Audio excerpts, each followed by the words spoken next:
Hi and hello and welcome to episode, I think, 58 of Going Over. I, of course, am Fred Slow alongside me, Saleh Taylor, and joining us for the first time, but it's going to be a long time today, Manny Lemons. Manny, welcome, brother. How are you? Hey, you guys know the vibes. That's to the best. You know the rest. It's your boy, the man, the brand, the king of the lemonade stand live with my Duke City family, baby. We live in live and well, man. That seemed very well rehearsed, man. I'm with it, actually. That's all I got. I can't wrestle, so I gotta just talk. I can't either, bro. What's the secret? Manny Lemons is with us. He is a multi-decade performer in the world of pro wrestling. Has been doing it a long time. Started before Saleh was even what? No, that's not true. I wasn't even born yet, man. You have been at it a long time, right? You got a fun story. You got a long story, right? And it's traveled near and far, and it's wrestling in front of your friends and family, and it's wrestling in front of full arenas, and it's kind of doing the whole thing. Manny, when you start telling your pro wrestling journey, where do you start from? So, I mean, the very start of my pro wrestling journey, I started in 2012. Yeah. I always remember it because it's Cinco de Mayo. May 5th, 2012 was the first day I ever showed up to like a wrestling training school. Obviously born and raised. I'm from Kearns, Utah, which is a suburb of Salt Lake City, Utah. Born and raised in Utah. After high school, I was just a very depressed kid because I was a big football guy growing up. So I really needed something to fill that void. So I ended up finding pro wrestling. The local school out here was called Ultra Championship Wrestling Zero. They're no longer. I know, bro. No, they had good name, good marketing, good logo. They just never did a lot with it, But I mean, that's how I found them. So I went my first day, bro. My first day of wrestling school, wrestling training. I get dropped on my head. Go ahead and try to do a flip bump. Just, hey, go ahead and try it on your own. I was a fat kid out of shape, just landed spiked out of my head and never looked back ever since. So I don't know if it knocked me out or if it knocked me crazy. It's one or the other. So. Well, Saleh, that's the thing. What happened then was he got knocked out. A guy came over and said, "Hey, don't be sour. Things will get better." And then that was the birth of Manny Lemons. Everyone knows that. Been running with them since, yeah. Yeah. Continue on. So that is it, right? So you get into the ring with a bunch of guys you don't know, and you start trusting them with your head, and that fails you. Yeah. I mean, it's like, I don't know, man. I think it's just, I always feel like I was meant to belong in a wrestling ring. Like, I think this is why the Heavenly Father put me on this earth, is to be a professional wrestler. Because ever since that day, it's the most consecutive thing I've done in my entire life. I've been wrestling for 12 years now. That was in 2012. I started UCW Zero. It was the local promotion. Obviously, I would just do local shows for the first little bit. I want to say my career really didn't start moving and grooving until 2015, though. And it's not that I didn't take it like any serious. I think it's just I was trying to learn the nature of the business of what we really do. I didn't realize there's this whole travel to different states. You know what I mean? Get out there, market your brand, and do that. So I was very homebody the first part of my career. And then I started traveling in 2015. My very first wrestling gimmick ever was Manny Fresh. Growing up, the rapper Manny Fresh. I was man. And then my brother would always call me Manny Fresh because of that rapper. And I didn't really realize there was a rapper until I became older. But I started using that as my wrestling name. And, I've used that till 2015, 2016. When I started 2015 and started traveling, I was traveling the circuit to like Rocky Mountain Pro, Future Stars of Wrestling in Vegas, like the closer. I think that's where I met you, Fred, was in DWO. That's when I first started going there, was in 2015. So you and I have an interesting origin story. I don't think we've told it publicly necessarily, but it's I don't know if you know, Saleh. I had moved to Albuquerque, New Mexico in 2017. So I moved to Albuquerque, New Mexico in 2017, and there was a really good wrestling organization here for a long time called DWO. And they were running shows fairly regularly. And then in 2018, they had a go-away show. It was a final whatever. And I just happened to be there. And this was out of happenstance. Like, I being from St. Louis, Missouri, and all the pro wrestling that's so regularly available to me at that time. So I come out and it's a loaded show with a bunch of guys I know now that I didn't know then, right, through the world of pro wrestling. And Manny Lemons is wrestling, and Manny comes out, and you know the deal, right? He comes out, does the Lemons, it's the whole thing, but he's wearing trunks. You know what I mean? He is a pro wrestler amongst pro wrestlers. He's doing that thing. So it was to go to the merchandise stand, Saleh, and he's working it. What are you, 5 years in at that, or close to? Yeah, 6. Yeah, 6 years. 6 years, 2018. Yeah. So everyone's meeting him, and I knew the name, right? I think had you done Impact at that point? Yeah. So no, I haven't done Impact then. I did Ring of Honor. That's when I was working with Ring of Honor. That had to be what it was because I knew Davey Richards from some stuff in St. Louis. Yeah. So there was like a connection, but you didn't know there was a connection. You didn't know who I was. So with that said, so Manny's selling T-shirts, Saleh, and I go to him and he's like, "Hey man, it's keep in mind it's 2018, so inflation." So he's like, "Hey, $20 T-shirt," and I'm like, "Deal, one off your back, brother, the one you just wrestled in." And he's like, "Yeah. Weirdest thing ever said, yes, sir." And then, and I'm like, I'm thinner now, but I was a big fat guy at the time. So I try to put the thing on. I can't, it's very funny. And I leave and I don't talk to Manny Lemons again for 6 years. Yeah. Like, just call him up. I say, "Hey, do you remember this?" He goes, "Weirdly enough, yeah, what's up?" Yeah. That was, I remember that, dude. That was a pretty cool thing. You know, I always love when fans or whatever, at that time, obviously you're a fan, but when they want something a part of the show, you know what I mean? Like, to take something home with them. And that's why, like, the merch table is so big. Like, I don't see a lot of guys not selling their merch and crap because it's like the audience wants something to take home with them. And that particular moment, that was your moment to take something home at that time, you know? So, like, that's a cool thing, you know? So does that mean you traveled back home without a shirt? Is that like, man, because I know life on the road, man, you got to pay pinch, you got to do what you can. You got to do what you can to stay on the road. And you're like, "Hey, yeah, can I get that shirt off your back?" You're like, "This is my last shirt, bro." Literally. No, I packed a bag that time, but obviously I was at the merch table, so I just steal another one if I needed it, you know. Smart man. All right. So you're talking Rocky Mountain Pro, which is based out of Denver. You said you were working in Las Vegas a little bit. You made your way down to Albuquerque, and you're in, like you said, year 5, 6 at this point. So you're really starting to understand the road. You're starting to understand the territories. You're getting not just miles under your belt in the wrestling ring, but you're getting miles under the tires of your car. Yeah, bro. I mean, that's the biggest thing too. And I hate to ever like crap on anyone or something, but there was always this like thing about Utah wrestling where people really didn't want guys to get out of the bubble. They didn't really want to expose. You know what I mean? Like, I feel like people crave power, and it's a weird sense of people trying to crave power, but it's like it brings them joy or something, you know? But like back in the day, dude, like these guys would just crap all over everything. Anytime like me or like you guys know MK, like we travel out of state and guys would be like, "Why are you guys doing that? Why are you guys doing that?" You know, and it's like when the reason why I kind of left Utah wrestling, and this is kind of like jumping ahead, but I left Utah wrestling in 2016 and I just started wrestling on the road. I did not even come back to wrestle in Utah until I started Devotion. Wow. But the reason why I did that is because that during, I'd say, we were 2015, 2016, that's when I was starting to build my brand, starting to build my market. That's when I was starting to work with Ring of Honor. I went to Ring of Honor as Manny Fresh. You guys know who Kevin Kelly and Bob Evans are, right? I don't know. Kevin Kelly, the guy who always interviewed The Rock back in the day. By name, but not in person. Yeah, so, but they're actually the ones who gave me the Manny Lemons gimmick, because when I went to the Ring of Honor tryout, I wrestled Jay Lethal when he was Ring of Honor champion. So this was like a cool moment for me, you know? Wow. And I wrestled as Manny Fresh, and that was the biggest thing is like, they didn't really remember who I was, but they remember my first name was Manny, and I wore a bright yellow shirt that said Fresh. So after the tryout, they're kind of like, "Why don't you run with Manny Lemons?" Because they were calling me Manny Lemons the whole camp.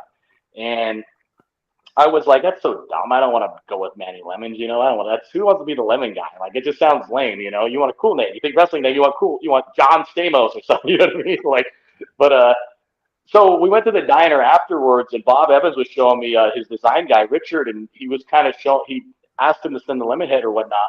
And the logos that you guys see on my T-shirt, he created that logo. I was like, all right, it's cool. It popped. You know, I can run with this. But the first time I ever did the Manny Lemons gimmick is when I came back to Utah. I wrestled my last show at Ultra Check Wrestling Zero. And this dude, I tell you that this is the first time that like when I was in a wrestling match and it actually really connected with the audience. The audience really connected to me on a personal level because they got the Lemons gimmick. I came out being first time trying it, you know, jolly good guy. I think I was even ripping off like the New Day saying power of positivity and stuff like that. I didn't even think about all these catchphrases. But the audience reacted to what I was doing. Instead of just being Manny Fresh, the no name, I don't know, I'm just every generic indie guy trying to get myself over. Instead of having that, I brought something different to the table. And I think that's the problem with wrestling. Wrestling's on fire now, but I think it's the problem with independent wrestling is guys are they're so worried about being the cool guy, you know? Everyone wants to be the cool guy. They can't be the guy who gets beat. They can't be the guy who gets mocked. They can't do this. They can't do that. But the problem is whenever you step to that next, step to the entertainment side of things, you create a gimmick that people connect to. that means more opportunities for you. That means you're connecting with the casual viewers. You're creating new fans with your gimmick. And I feel like that's what it did that very first night I ever did it. So that first night I did it, I was like, all right, I called Bob and I called Kevin. I was like, all right, I'm going to run with it and just see where it goes. And then they brought Ring of Honor, ended up bringing me in a few times as Manny Lemons. Mm-hmm. I wrestled Dijak my first match on TV, and he actually he gave me his doomsday device or whatever, and he actually tore my pec. People don't know that. My pec's been torn since 2016. I never had surgery on it because you guys know time off is your worst enemy. So I think pro wrestling is the only industry where you learn to work injured. You know what I mean? Like you kind of push through it. I mean, obviously, if my arm's hanging out of my socket of my shoulder, I can't really wrestle. But right. So when I wrestled Dijak, it was a good I mean, obviously I jobbed to him, but I was very entertaining. I was very engaging that I connected with the management. They liked me, so they kept bringing me back after that match. But it just takes time to build something, you know. Like it's like that from that first day in 2016 when I did it till where I am now in 2025. I mean, that's almost 10 years of running with the same gimmick. So now I know who I am. Manny Lemons is me to the core, to the T. But it took this long and all this repetition and all this, all the experiences, all the rejection, all the failures to figure out who I truly am as a character, you know? Do you a little bit though feel, because whenever you mentioned John Stamos is a cool name, right? Like if you would have gone that direction of Full House, you would end up being Danny Slammer, and that's like a good name that you could have really run that Full House gimmick. That would have been awesome. You know, actually, that might work for someone. I might need to use that for one of my students. but you know what I'm saying, though? Like, it's like you do this because you want to be like this cool character. So whenever the name Manny Lemons comes up, you're like, that's kind of lame. But like now, it's like no, like that's who I am. You know, like I own the crap out of it. You guys, obviously watch me wrestle, so you've been in the ring with me, you know. But it's taken an experience. And when I say like for 12 years I've been wrestling nonstop, bro, I'm talking about every weekend. You know, maybe 1 or 2 weekends a year off, you know, like wrestling somewhere, doing something with the business, you know. Yeah. And that's the thing is like there's so much to learn about the business and what like younger guys getting into it, they don't really know that. The younger guys get into it, there's a lot of bitterness in the business. Like I said, going back to Utah wrestling at the start of it. And sorry, I know I'm kind of jumping over back and forth, man. Do your thing. But starting Utah wrestling back in the day is like they didn't want to be exposed of what they truly are because they wanted that sense of power to show who they are, you know. And like I said, I don't know why people get obsessed with that, but I feel like there's a lot of that in wrestling today, and that's why I feel like for me it's like I got to leave it better than I found it. I got to lead by example. So therefore, my objective now is to lead. And a true leader, a king's rule and leaders lead. So a true leader, as a leader, my job is to lead by example. I can't expect any of my students or any of these new guys coming in to do anything that I'm not willing to do myself. Like you guys know, I drive to Albuquerque every single time, you know. I could fly there, but I don't mind doing the miles on the road because I've done it so long that I'm numb to it, you know. And I enjoy the road. I enjoy the scenery versus being stuck in an airport 2 or 3 hours. You know, I can go travel the beautiful state of Utah, see the scenes and make a few stops in Moab on the way. You know what I mean? That's the stuff that's pretty cool. But a lot of the younger guys don't get to experience that because they get so driven on this. I gotta make my rate. I gotta do this. I gotta do that. It's like, no, like we can all make money at this, you know, like you being a promoter, me being a wrestler. My objective is to make you as much money as possible and me as much money as possible. If I'm not making you money, then I'm not doing my job as a professional, you know? Joining us on the program is Manny Lemons. He is telling his story of professional wrestling, primarily how it started to this point. Also, if you want to join the Zest movement, you can do that at ProWrestlingTees.com. Merchandise there available for you. Also, every time he appears at Duke City Championship Wrestling, his next appearance is Comic-Con. That's January the 17th at the Kiva Auditorium. He'll have a merchandise stand right there where you can connect with he. Are you sticking around to do booth stuff with us, or are you out of there over the weekend? I've only heard about. I'm down to do whatever you need me to do. Yeah, bro. Yeah. It's I have the whole weekend off, so love everything about it. And always available via social media outlets. What are the best ones and the ones you prefer, Manny? I'm a big Instagram guy. Yeah. Reach out to Manny. Facebook. Wherever you are comfortable, he will respond to you, and he'll tell you the rest of his story when we get back from the break. You're listening to Going Over on 95.9 FM and AM 610, the Sports Animal. Welcome back to the program. Welcome back to Going Over. I, of course, am Fred Slow. Alongside me is Solly Taylor. and how fortunate we are, at least I am, and how unfortunate Saleh is to have the king of the lemonade stand. That is correct. Manny Lemons joining us on the program. We are telling his story in the world of pro wrestling, as it's number one, that I'm interested in. And number two, I think a lot of wrestling fans is interested in, because you were talking a little bit about the strife is the word I'm going to use in Utah-based wrestling. You were talking a little bit about the struggle of that community when you and some of the other individuals were trying to break out of the restraints of the Salt Lake. With that said, do you think that's exclusive to the Salt Lake area? Because I think I've heard a lot of similar stories from metropolises around this country. What about the wrestling culture does try to keep a lid on it so significantly, in your opinion? Oh no, it's everywhere. It's worldwide. To sit here and say that's a Utah thing, that'd be pretty silly. Like you said, there's their own wrestling drama in every single state. I mean, I've lived in Georgia. We'll get to that too. Obviously, I moved to Nightmare Factory in 2020 to train there. But when I was in Georgia, it was very similar. The only thing was different is there was more wrestling, so therefore there was more drama. If that makes sense. All right, so I got a question for you. By the way, man, about this whole thing. Yeah. So you love getting the mileage under those tires. You love continuing to hit that road, that beautiful horizon that sets in front of you, man. I started my thing about like over 20 years ago when I was a kid, and I should not have been in the ring, but it just, it's what happens sometimes. Yeah. And like it's been about 20 years since I've been back in the ring, and I'm grateful that I'm in the place where I'm at right now, and I've simplified my objections, just like how you talked about it. You want to be a leader. You want to be the one that's leading by example. For myself, my goal is to focus on the task at hand, do as I'm told, tell a good story, help put on a good show, and then leave room for the next one to do better. Yep. And as you're doing that, and you're going from locker room to locker room, and you're having to deal with, that means, for lack of a better way of putting it, that means more politics that you're having to deal with. Do you pay any mind to that, or do you come in and you stay objective, and you just like, I have a job to do. I have the match at hand. I have the show to worry about. I don't have to worry about too much of how too many of the boys be thinking of me.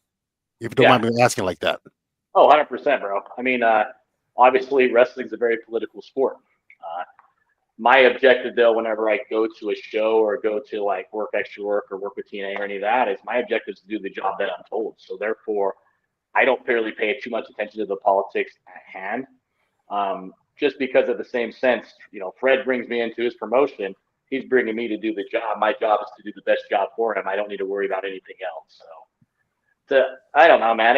You gotta pick and choose your battles when it comes to a lot of things, And the whole politics of wrestling is I don't think that's very touched on by a lot of people, because it's like, I think a lot of people are politicians and they play the game. I'm not a politician, so I don't sit there and play the game. The reason why a lot of people don't like me is I tell it how it is. Okay. That goes with my students and my, the way I train, the way I coach, even the way I parent. Like I'm just a straight up honest guy. I'm a football guy, so I grew up with very, very high constructive criticism. I don't expect you to give me your best, but I want you to try your absolute best. Yeah. And I expect that for my son, for my students, for everyone around me involved in my life. So the politician of that, I don't really play the politic game, because I think at the end of the day, what's meant to be will meant to be, and the rest will come out of it, Okay. As long as if I can go out there and give Fred the best Manny Lemons I can on that show, he's going to continue to bring me back. So therefore, I don't need to play politician, because I'm there to do my job that I was hired to do, and I'm going to give him the best of me the second I arrive at the arena to the minute I leave, And you're talking a little bit about your approach to the industry. You keep using the word sport, which I'm a real big fan of, because I don't. I use the word entertainment. I use the word theater, and it's because you and I are from different backgrounds. You regularly cited your football background. I grew up I played sports. I mean, I was fairly good at the things I did, but I got into radio real early. I got into TV real early. Like, this is the world I've lived in. Do you feel the differential in that is important? Do you feel that whenever people differentiate from sport to entertainment is a significant moniker in pro wrestling? I think it's really preference. Obviously, it's sports entertainment. You know what I mean? Like, the reason why I say a sport is because I'm a sport guy. Yeah. I train like an athlete. I'm in the gym twice a day. You know what I mean? I'm training in the ring 3 times a week. You know what I'm saying? So therefore, when I use the word sport, I train like a professional athlete. So that's why I use it for that term.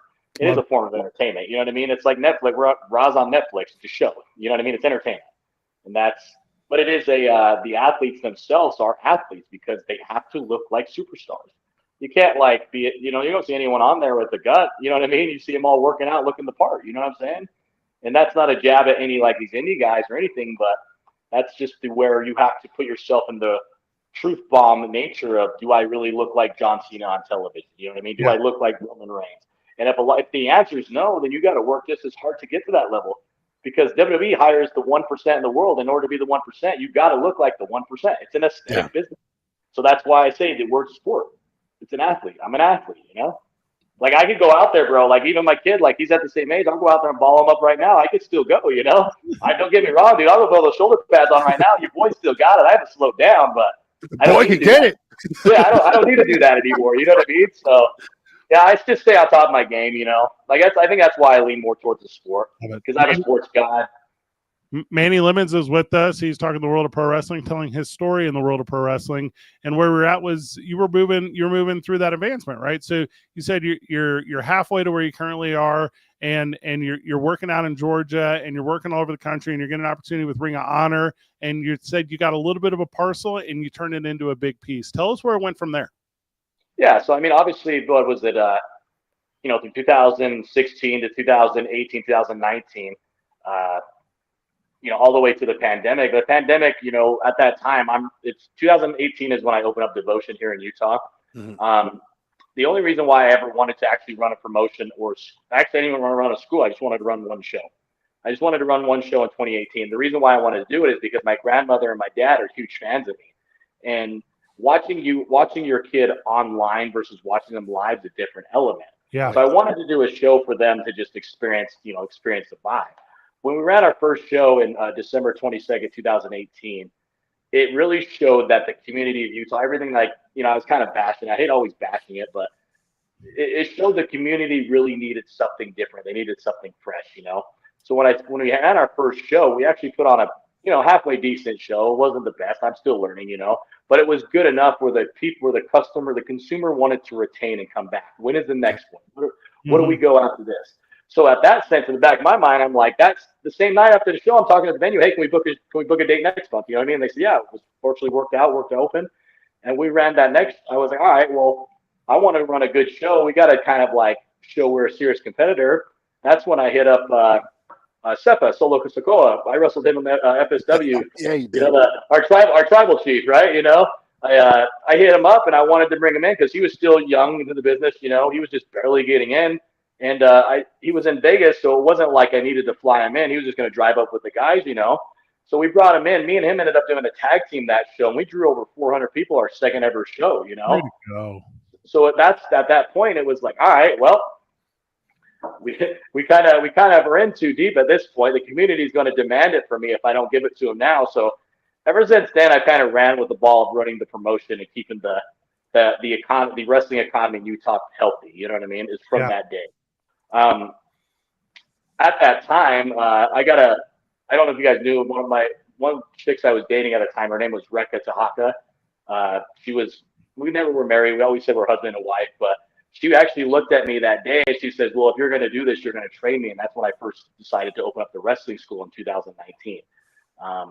And we really haven't looked back since. I don't know if you guys know, I used to have in 2020, before the pandemic happened, I had Vince Russo as my head writer. We ended up getting a television deal here in Utah. So I was figuring I need a guy I need to learn from. So he's close enough. I want to take advantage of his knowledge. So he came in, pandemic happens. Obviously, all the stuff that we're doing at DCW, it all shuts down. The whole world shuts down. At this point, I think, I don't ever want to say it was a blessing because it was a bad thing that happened. A lot of people died, but it was a really stop and pause moment for me where I could say, all right, where do I want to go next? You know what I mean?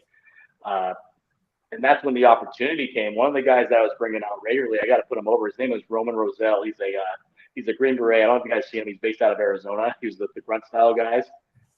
You guys may or may not have seen him or not.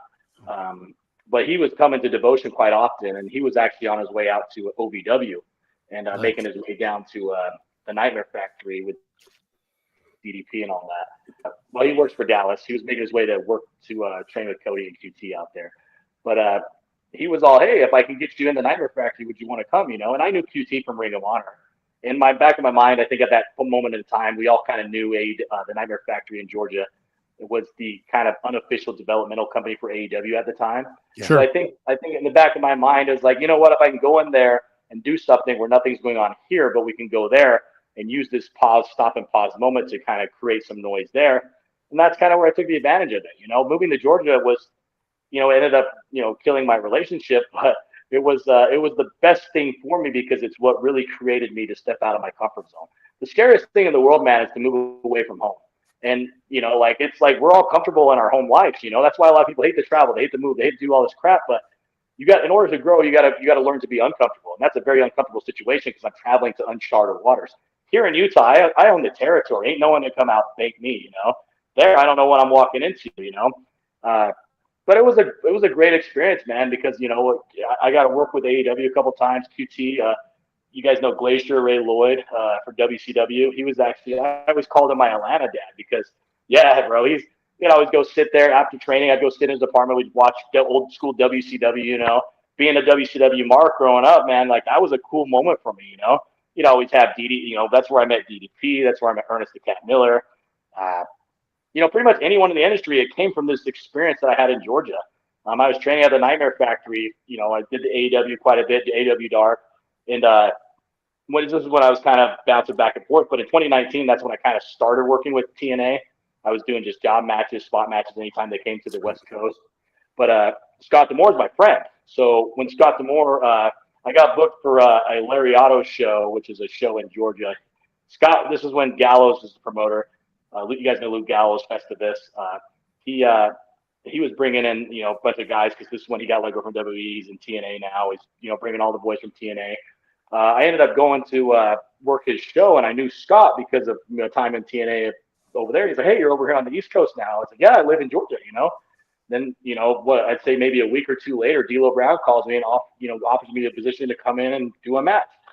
Then I started doing a couple matches, and eventually they kind of gave me the whole thing with the learning tree and Brian Myers and TNA. Yeah. But it was a cool experience because it was like, if I didn't move across the country and take that risk, the AEW thing didn't work out, but TNA ended up giving me an opportunity, and that's really what kind of helped my stock and name value grow because it wasn't just like a one and done match like you guys seen before. I had an actual television program for like 6 months with these guys. You know what I mean? Where I was on TV every single week. And I was on TV, I was following programs with Kenny Omega, the Good Brothers, Christian Cage was the TNA World Champion at the time. You know what I mean? So it was a cool moment in time to have that. But I was also able to rub shoulders with pretty much everyone in the industry because during the pandemic, no one was going anywhere. So everyone was always at these tapings, and I was always able to network and create connections. So, Manny Lemons is with us. We're telling his story about the world of pro wrestling. We're telling his journey. He's hitting on some points that I'm not saying you brushed over them. I'm not saying you are, but you made two really juxtapositionally interesting points. Number one, as you said, you started a promotion because you wanted your family to see you. You started promotion because you wanted your loved ones to see you. And then you talked about how wrestling was a strong reason why the relationship in your life ended. Can you talk to us a little bit about how family is a pull in both directions of pro wrestling for you? And can you talk about the loss and the gain that's come both ways? Yeah, I mean, I truly believe that everything in my life, at where I'm at now, everything in my life was meant to happen the way it was supposed to happen. Yeah. Obviously, when I was dating Rekka, we moved to Georgia. She got a lot of opportunity at AEW. She created a brand. She became very successful. I just think there was a lot of professional jealousy, not towards either of us, but a lot of people getting in our heads assuming there was, Yeah. And it really wasn't. Like, I was never really professionally jealous of her because at the end of the day, she held a position that I could never hold. I could never be a female talent in the industry. You know what I mean? Sure. So I want her to succeed based on her. And I really think, I'm going to put her over, dude, as a female talent. I really believe she's one of the greatest female talent that this generation. She just doesn't have she just never was a wrestling fan. She didn't have the love and passion for it like I did. You know what I mean? Yeah. So those hard days that you push through, she really didn't know how to push through because she didn't really love it that much. Right. I don't want to say she didn't love it, but I think there's a difference between me. Like, you talk about these ups and downs, bro. I've hit peaks and valleys my entire career. Being rejected, no. Being not let back to Ring of Honor, TNA, doing all these big shows. AEW didn't bring me back. Doing all that. So I've kind of learned to just kind of be numb to rejection, and numb to it. So, after obviously we split up about 2 years ago, I I wish her nothing but the best. She's currently signed to NWA right now, so good for her. She's killing it, doing her thing. I think she's on injured reserve. But to go back to your question you just have to, I think my purpose on this earth is to be one of the biggest stars on the planet. So therefore, I have to be able to operate with the great mindset. I love the business more than anything itself. And that's very hard for people to understand, but I love wrestling and I live for wrestling and I'll die for wrestling. And I can't let the politics or the BS of the negativity drown me in the sorrow, because at the end of the day, this was just a lesson and a blessing to push me forward. You know what I mean? So going through the separation that I went with her, it was really hard, because you spend your entire life together for 7 years, and then this whole incident of, all of a sudden the next day you don't ever talk to over again. It's like, but we travel together, work together, we do all these shows together. You know what I mean? It's like, so just taking the peaks and valleys and just stay forward, stay focused to the motive. My motive is to be a major star. So I'm going to go after that dog. That's why God put me on this earth, is to be a professional wrestler. And that is my job. To serve the community. You know what I mean? Manny Lemons is with us, and we have to step away just so we can come back, though, boys. You know how radio works. You're listening to Going Over on 95.9 FM and AM 610, the Sports. Hey. Welcome back to the program. Welcome back to Going Over. We're running this final one with a one-on-one, and that's Manny Lemons, and we're excited to have he here. He's telling his story. He's talking a lot about where he started, talk about a lot of where he's going. He's talking about running promotions. He's talking about the gain and loss in family associated with the world of pro wrestling. You're about to hint a little bit, though, at the gain of fandom. You're talking about how you feel your position in this industry is still growing 12 years in. Currently working with us at Duke City Championship Wrestling. We are fortunate. Currently working with a bunch of other promotions all the time. For me, and you tell me if I'm wrong on this one, the wrestling in the ring, that's an absolute draw for Manny Lemons. He can do it. I think I could give you a list of things outside the ring that make a guy like Manny Lemons enticing. It's, it's the merchandising, it's the branding, it's the community stuff, it's the social media stuff, it's this interview right now. Yeah. There's the crowd engagement, the versatility. Where do you learn that? Because you don't learn that stuff, Manny, inside of the squared circle. I just think it just takes time and persistence. You know what I mean? Yeah. I mean, obviously for me, like my professional background, because obviously pro wrestling wasn't always my full-time gig. Okay. So my professional background is banking. So I'm a salesman. So I take a lot of my sales, and I was a branch manager for US Bank, Key Bank, the credit unions out here. Like I had a 7-8 year run in the banking industry. A lot of people of those folded, Sally. 2 of them are just, they don't exist anymore. So don't. Yeah. I don't know how well you did, man. Yeah, you did all right. I was going to say, I mean, I got fired by every bank job I ever had, like banking did a lot of turnover, but I was like, I don't know, dude. Like, it's just like far as the sales background, I treat wrestling as sales. I'm trying to sell myself for the next gig. You know what I mean? And that's like everything I do. So merchandise, my in-ring ability, the way I talk, the way I look, the way I act, the way I smell. You know what I mean? Like I'm selling myself to the next gig. So like a lot of that I think became from my banking background. I want to say, obviously too, being a dad and being a young parent, you learn a lot of stuff young, and you have to really learn to be a hustler, because it's not just you depending on yourself, it's your kid depending on you. You know what I mean? So it really takes you out of that narrative. You can't be selfish. You got to just work, build the community around you. No one's self-made. And I think that's the biggest thing, is like nobody is self-made. It takes an entire community to build you, to grow you, to help you out. And that could be parents, friends, family, whatever that may be.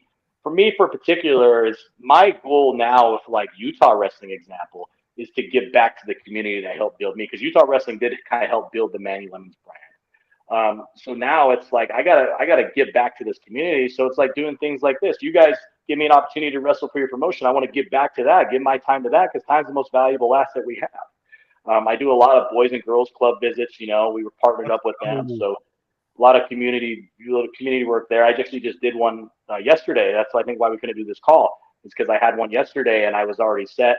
Going in there and giving those kids a moment to meet someone outside of their element, someone they may not see on the regular basis, but also teach those kids like, hey, if you guys have a dream, you can protect it. Don't let anyone take this away from you. This is your life to live. We get one go around this world. You got to make it give you everything you want, and a lot of people live in this mediocre mindset too.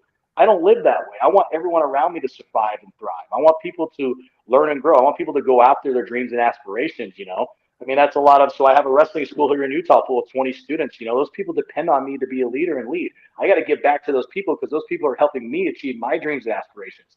because it was my goal to have a wrestling school. Maybe I thought maybe being a bigger star first, then coming back having a school. But sometimes it doesn't work that way. That's just the way it goes. Maybe this is helping me to get to that next journey. But man, we're all in this together, bro. We got to get back where we can, and I'll always get back. Like I was telling you, Fred, I'd love to come to New Mexico and do stuff like that too. Like it's like we're all in this together, and we got to build this brand together. You're saying something that's interesting to me in the professional world, right? You're talking about banking and you're talking about giving back. Well, I don't want the audience at home that doesn't know to assume like you're still a young blood. Like you're in your early 30s. You know what I mean? Like you are actually balancing that idea of giving back and being the person you needed when you were younger, which I have a lot of love and respect for. Dog, you're in your prime earning years.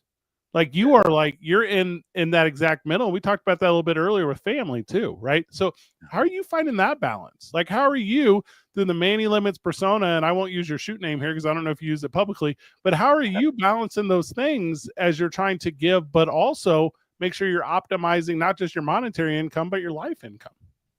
It is a challenge. Everyone always says work-life balance. Screw it. You do the best with the time you have and you figure out the rest. You know what I mean? You just make time where you can. Like I am a full-time dad, bro. My son lives with me full-time in this 3-bedroom apartment I'm calling from now. Yeah, sorry, I don't live in a mansion, but I'm okay with that. You know what I mean? I'm not okay. I'm okay to pull back the curtain because it's like at the end of the day, I'm proud of where I am because nobody did this for me. I did this for myself. You know what I mean? I did this for myself by myself when it comes to that nature. But you just kind of find time. It's like, and sometimes you have to miss those things. Sometimes it's like, all right, well, instead of doing, like I said, when I moved to Atlanta, bro, it took 2 years of my son's life that I can never get back. That's sacrifice. You know what I mean? That's dedication to the craft that I own. That's why, to me, it's very important to give back because I want to make sure that the person coming behind me makes it better than I did, Mm-hmm. And if I'm not leading now, how in the heck is if I'm a leader now and I'm not doing the job now, how is the person behind me going to do it, And yeah, you guys talk about being a young, being in my prime. You're right, dude. I'm just getting started. Like I legit believe my career is just starting. I feel young, healthy, ready to go. I got 25 years left, but it's like, I think that was my purpose is because what a lot of people, I'm 32 years old. So when I tell a lot of people that, they don't really realize that, like, oh, dang, I thought you were like in your 40s. And it's like, I don't like the compliment, but it's just like, I think it's the aura of my presence that makes people think that, you know what I mean? Because I'm a more mature guy. I just kind of just walk with purpose, So like, to me, it's like, we gotta leave it better than we found it, man. And we just gotta, if there's not time, we just gotta make time. And if we can't make time today, God willing, we have tomorrow, you know what I mean? And it's like following up and making sure you follow through to those commitments. And sometimes, like I said, it may take a day or two later, but you just got to follow through and make it happen somehow, some way. You really want to pursue this?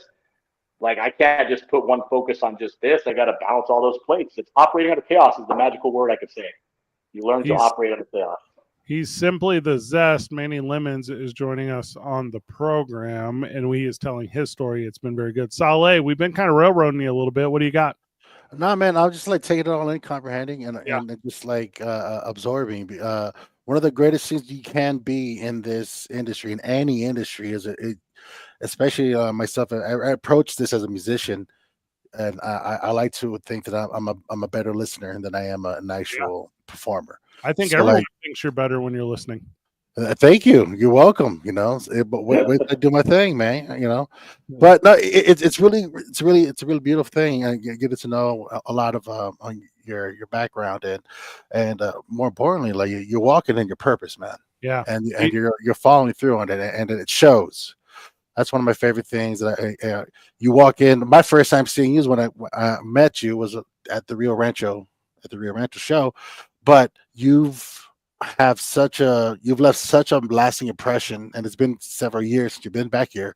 It's felt like homies just catching up and like continuing conversation, and that's one of the coolest things about you that you're doing a great job on. You leave lasting great impressions that makes people want to see you again or just cherish that moment when you come back. And as you're hitting the road, you're always on the road. You're going to the next thing. There's a lot of noise that comes with it. So, man, I got to ask you, man, how do you protect your peace when you're dealing with this? To protect. I think that's the thing that we sacrifice in a sense in this industry. You know what I mean?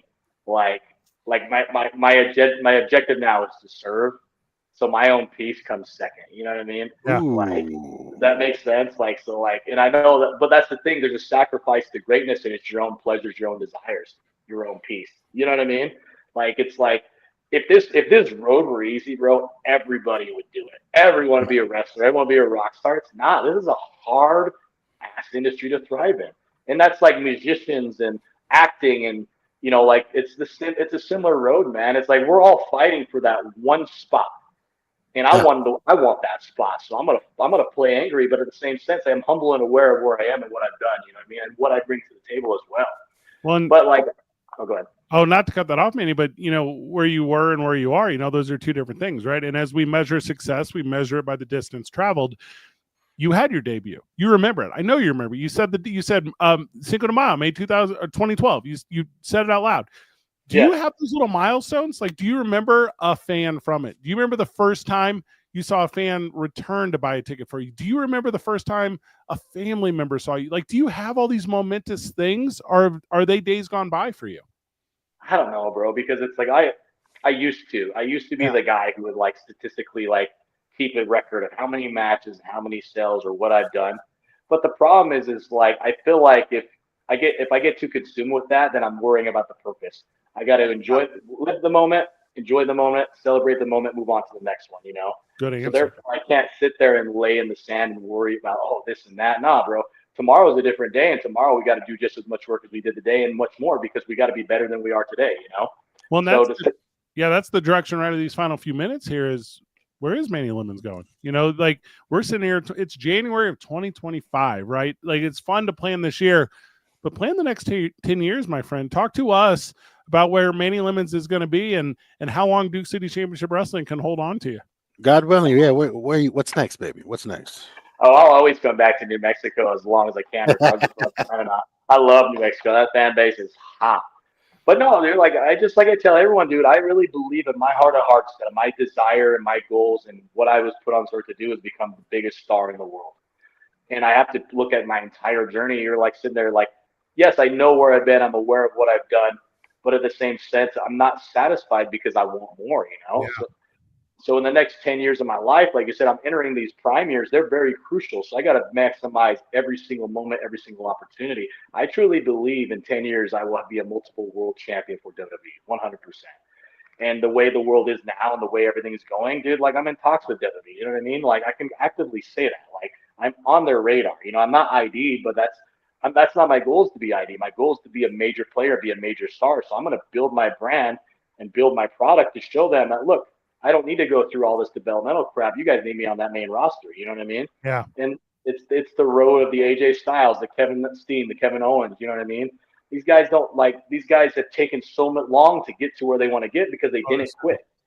You know what I'm saying? Yeah, Motor City, they just barely debuted. And those are my friends, and we're happy for them, but it took them that long. And I feel like that's my story and my journey is I have to really 2 years ago till now, I'm not the same person I was. I had to really learn these things about myself because like I said, I am a younger guy. So there are maturity issues, if that makes sense, So therefore these lessons and blessings have taught me how to be a better person in this life and the society. So that way, when I get to the opportunity to say, what do you bring to the table? I bring X, Y, and Z. I bring Manny Lemons, the best damn wrestler on the planet. You know what I mean? Okay. Yeah. I love everything about that. Speaking of Manny Lemons, that. he's with us and we've had a lot of fun with he on this one. 2025 is a big year Duke City Championship Wrestling, right? So we had a fun new partnership that we're about to announce. We got a new TV deal in the works. Like there's all these cool milestones. Is Manny Lemons a part of all those? Is Manny Lemons excited for the idea that if it's a championship or if it's a position on the card or if it's coming out and doing appearances with the Boys and Girls Club and holding down not just pro wrestling in the ring, but pro wrestling, the idea and community in Albuquerque? Can the fan base here look forward to that? Yeah, absolutely, bro. Like I said, I'm not going away. Like I will continue to come back to Albuquerque and continue to help service Albuquerque is a community that really helped build me because, like I said, when I left Utah Wrestling, I was wrestling in Albuquerque every other week, So therefore, or every other month or whenever they were doing shows, they gave me an opportunity and believed in me and allowed me to where when people leave their own state, most of their careers die. Mine didn't, and that's thanks to the community of Albuquerque. And that's where I want to give back and always come back to that community in any way, any shape, or form because I wouldn't be here today if it wasn't for that community.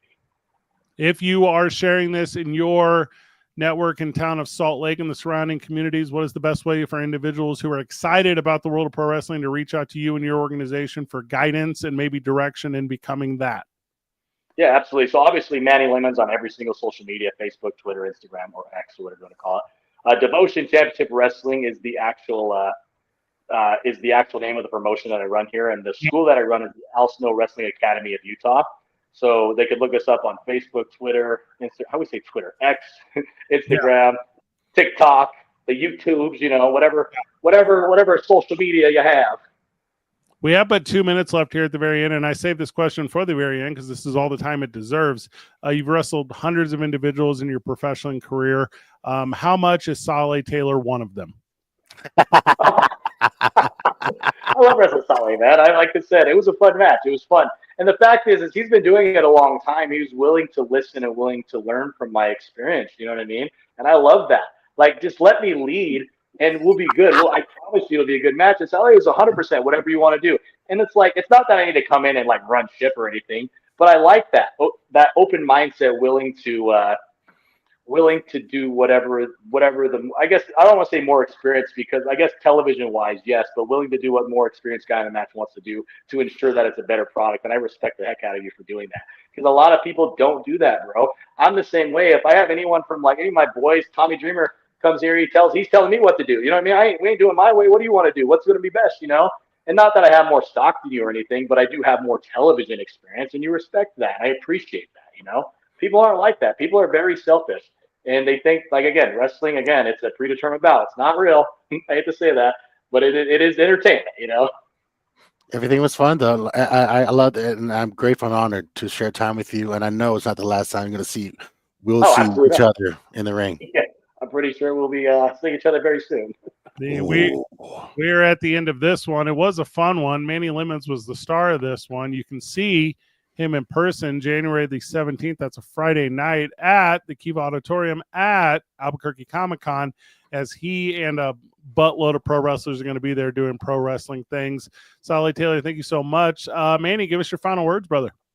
Hey, you know why we're here, baby boys. That's the best. The rest. It's the man, the brand, the king of the lemonade stand, live with the Duke City fam, baby. Love everything about that. Thank you all. I'm Freddie Fame. Good job, everyone. Keep breathing. Hey. We good? We are. I left the stream on for a second, though, because you got about 1 million comments here. I didn't know if you want to hit on any of them. They're not really good for AM radio, but they're fun in the moment if you guys have like 5 minutes here. Cool. So a bunch of people jumping through, kind of talking about your time, asking about working in different promotions. Do you feel like you have to be a different professional in different promotions? That's a good question. Great question. I think just my professionality remains the same across the board, regardless if I'm in Georgia, Albuquerque, Utah. Obviously, I guess you're right. Obviously, in Utah, it's a little different because I am the boss. Yeah. But I still carry that same mindset, like greet the janitor the same way you greet the promoter. You know what I mean? Yeah. With the same respect. So I carry that professionalism all the way across the board.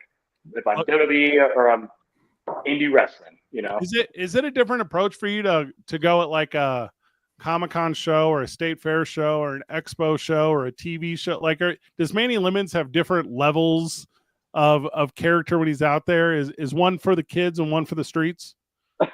obviously Manny Lemons itself is all ages. But whenever I'm heel Manny Lemons, brother, I'm a natural asshole. So I love to turn it up, bro. I really feel like I'm a better heel than a babyface, to be honest with you. Like, because I could just like think on the fly of talking shit. You know what I mean? Like right there. So like, and that's, I don't know, but I'm a natural smart ass as well too. So, but like, I love being a babyface because you connect with the audience. Like, bro, that's aura, that's power. I love that. Yeah. There's something about the anti-hero though right now, right? Like, that's a sexy thing in wrestling, and I'm not. And you guys, I think, full transparency here to anyone watching the live stream. I don't book. I don't write. I'm not a storyline guy. I'm not any of that stuff. I'm like an opportunity guy. With that said, I have no idea how you write a really good anti-hero. Like, 'cause the examples I've seen are all done the exact same way. Like, how many more CM Punk variants do people want in the game? That depends on the crowd, I'd say. Like, would you agree on that one, Manny? Like, you can't really write that. It's got to be the crowd's got to take the lead, and then you can like throw some stuff in there a little bit after. Yeah, it's definitely an organic experience. You know what I mean? Like, that's why I hate to plan a lot of my matches or stuff, because it's like you got to know what the audience is buying and selling. Like, dude, I'll wrestle matches, and I will like for example, if it's a fair show and a different approach, and they're not, let's say, like they're not liking me, but these guys have never seen us before. I want to give them the best experience, so we're going to switch it mid-match or at the beginning of the match. Say, I'm heel your face, you know what I mean? Yeah. So I'll just kick a kid in the gut or something and start working Rambo heel, you know? So like I said, I think it's just that real organic experience. And like whatever show I go to, it's really just giving the audience a taste, and especially festival shows and stuff. Those are first-time consumers. We want those guys to come back because that's going to build our business. That's going to build your business. Yeah. That's going to help everybody, you know? So therefore, we got to take the approach of like, hey, we want to give the audience something to talk about. And if that's me being a bad guy at that particular time, then we're going to do that, you know? There's so many of these things. A lot of love from Michael Baca going back to your DWO days, thanking you for his fandom of wrestling. So how fun that is. I'm sure you get that all over the country though, right? Like there is I'm projecting, but there's no doubt in my mind that when you debut in a promotion, or if it's a fan's first time in attendance of one, you are some kid's favorite pro wrestler every single show. Like that's wild. No, you're 100% true, bro. I have fans all over, you know, and that's why it's like, I don't know, dude. It's just like I got to treat every experience as a first impression. You only get one first impression with people, so everything has to be impeccable. It has to be on point. You know what I mean? Like that's why I'm a perfectionist. So when I don't give the best experience I possibly can, I let myself down because then that fan didn't get the best Manny Lemon experience at that time, whether that's heel or face, you know. Who's in your sights? Who's the opponent that you think you could tell the best story with? Oh man, bro, that question always comes up, and it's like I always go back to like I really think like QT Marshall is one of the best wrestlers on this planet. I really feel like me and him have a lot of chemistry. So I love working him, and I'd love to tell a bigger program and a bigger story. I'd say EC3 was a very similar way. We just had chemistry when we were in the ring, you know. So like. To build a program or that, so to have my sights set on them, I don't know who I have like on the industry like that I really want. I want to wrestle the best talent out there, so I want to wrestle the top guy, you know. So that's you know, like over in the East Coast, like I want to wrestle Danny Limelight, you know, because people for years were giving us both flack on Twitter for him being the Lime, me being the Lemon, you know what I mean? And we're completely two different opposite gimmicks, but I think me and him could really have a banger and really tell a good story, you know. Love that. Love everything about it. Actually will be really, really dope. Anyone in DCCW you have your sights on? I don't know, bro. I keep I know he's a fan favorite, but I definitely want that 2 Scoop sometime, you know. Yeah, he's good. I definitely gotta tough it up with 2 Scoops, you know. But I think we could probably he's probably more of a hometown boy, but I think we would really have more of an audience divided in that match, you know. You say he's I love those matches. I know he's booked for Devotion in like 5 minutes. I know what's going on there. I know that for a fact. I know. I mean, we might have to tussle it up, huh? So make a series of different different towns, man. Hey, Flair and Sting did that all over the country, so that babyface stuff is wild hard. Like the crowd is you give the crowd real number 11 minutes 13 minutes of babyface wrestling. At the end they're exhaling, like they just cheered for 12 straight minutes and they don't know what to do. Like their hands hurt. And what do you do after this match? Like how do we intermission, let's calm everyone down. That's what you do. Or a solid match. Or we just bring out the baddest heel, you know what I mean? Like like I think that's the cure, if not intermission. That's the thing about the highs and lows of this thing is, you know, the way you package them, right? Like because everyone hates Sale Taylor. Thank you. Everyone super hates Sale Taylor if Manny Lemons just went away right before, like because they were on a high. Like this is what they paid their $20 for, and then Sale ruins it. That is thank you. Hey, last one from me though before you go, and this obviously would go to air. Is $20 the number? You know, you work in a promotion. I am obsessed with anything less makes it look like it doesn't have value, and anything more scares off like a family of 4. Like, what do you think the number is? I think $20 is the value. I think there's ways to, like, for example, do you do front rows different, or is it Yeah. like I think that's where you kind of like gimmick a little bit more, for those people, those families that want more. Like, it's tough too because you want it to be a family experience. So you want those family of fours, you want the family of tens, and maybe you offer, maybe if you do up your ticket sales to 25, $30, maybe you do offer discounted family packages. You know what I mean? Smart. Or something of that nature. But I'm with you, dude, because like I hate doing, like, I'll do bar shows here in Utah, and it's like I'll charge $10 a ticket. It's like, well, am I lessening the value? It's like, no, because it's like we're doing it at close to midnight shows. You know what I mean? So like, you kind of like pick that's not a family oriented event. So it's just it's the peaks and valleys of it. And I think $20 to $30 is a fair enough number, because that's what I do for my GAs too. So. Hey, also, Solly, off the record, like, I'll text Manny, whatever. It could be anything. It could be professional stuff. It could be friendship. Like, he has no clue. Every time he sees my number, he's like, "What could this be?" It could literally. It feels right. I'm like, that has to suck for you. Like, yeah, yes, you're booked, but what do you think about that? He's like, "No, Fred, I'm helping the kids." Nah, bro. Dude, I get it, dude. I run a promotion. That's why I really not try to hassle you, and I always feel bad whenever I do, because it's like I understand it. It's you're mandating a whole roster of people, and and I'm just one of those 20 guys that you have to take care of. You know what I mean? So it's the peaks and values of it. There's a sliding scale to it too, though. It's interesting. Solly and I had this talk. Solly and I do the stuff with the WWE, and we travel the country a little bit, and blah blah blah. So yeah. We'll have these conversations when on the road, and I'm not a pro wrestler, but I mean, I've been on the road for entertainment, and it's, hey, we're breaking down a show, and it's got pro wrestlers, but it's got ticket sales, and it's got merch sales, and it's got broadcasters and production guys and photographers and videographers and seating guys and security guys. And you keep going. And before you get down to it, one wrestler is less than 5% of the thing. And you go, how did this happen? Like, how did the world of pro wrestling become me sweeping the curb in front of the historic El Rey Theater? Because that's what it is. And it's wild when that's not necessarily seen. It's somebody's got to replace the toilet paper in the fucking bathroom. Yeah, there's bro. no toilet paper in the fucking bathroom. Like, it's that's my bad. Yeah, that's always me. My bad. Because I'm that one guy that gets that 5% worth. I earned that 5%. You're right about that, Brett. I mean, that's the thing about it too. It's like, it sucks because you are in a position. It's like, yeah, you've not really maybe had that much wrestling experience, but you're bringing guys like me and Sal along to kind of help and educate you. But your willingness to want to build something and service a community that needs it. You know what I mean? When DWO went away, dude, like, I was like, dude, I was trying to talk MK. Let's go run New Mexico. You know what I mean? Like, that's a hotbed, And then all of a sudden the pandemic happened. They all started. This is me in Atlanta, but everything came back. Oh, great, the scene's back. Can I come back now? So I don't know, dude. Like, what you're doing, you're doing good work, man. You just gotta stay the course. You know what I mean? Well, it's a beautiful thing when it's like a labor of love for everyone in front of the house and back of the house, where everyone just wants to put on a show through and through, not just from bell to bell, but also like from day to night, man. We want to make sure that the venue's taken care of, because I'm grateful, and we're in a very fortunate position where we have a home. We have the beautiful and historic El Rey, and we have these other venues opening up to us, and that not forces us, it encourages us to work harder to take care of that, because we want to make sure we have a beautiful place to come back to.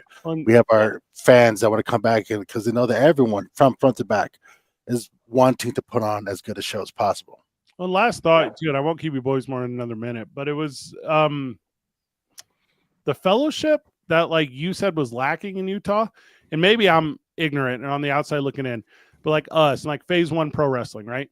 Like, I think there's just a ton of mutual respect amongst these two companies, because we do two different things, right? So that's how you came into this. I don't know if everyone knows that you were doing a Phase One show, and I ran into. I'm like, hey, good to see you. You look great. Like, you're the business. This thing still. And then it was, I reached out to Kevin over at Phase One. I'm like, can you get me a hold of Manny? Can you shoot me Manny's number? Like, what do I got to do? And he was like, yeah. He's like, because boys help boys here, and I think that's the thing about this city, where it's full of love, and if we can capture that and present it in a world of entertainment, like I have veneers, Manny. We need to be very clear on this. Sometimes it's blessed with the smile that Saleh was blessed with. Oh, idiot. I hate him so much. Thank you. Oh, thank you. Thank you so much, brother. You are awesome. This was fun. It's going to air terrestrially on Saturday morning, and podcast will be up pretty quick. So Yeah. Send me whatever, and then then I'll promote it and run out too. I appreciate you guys having me on. Yep, you're a good storyteller. Thank you, friend. Appreciate you. Yeah, brother. no problem. Thank you. Take care, brothers. Be good. Be well.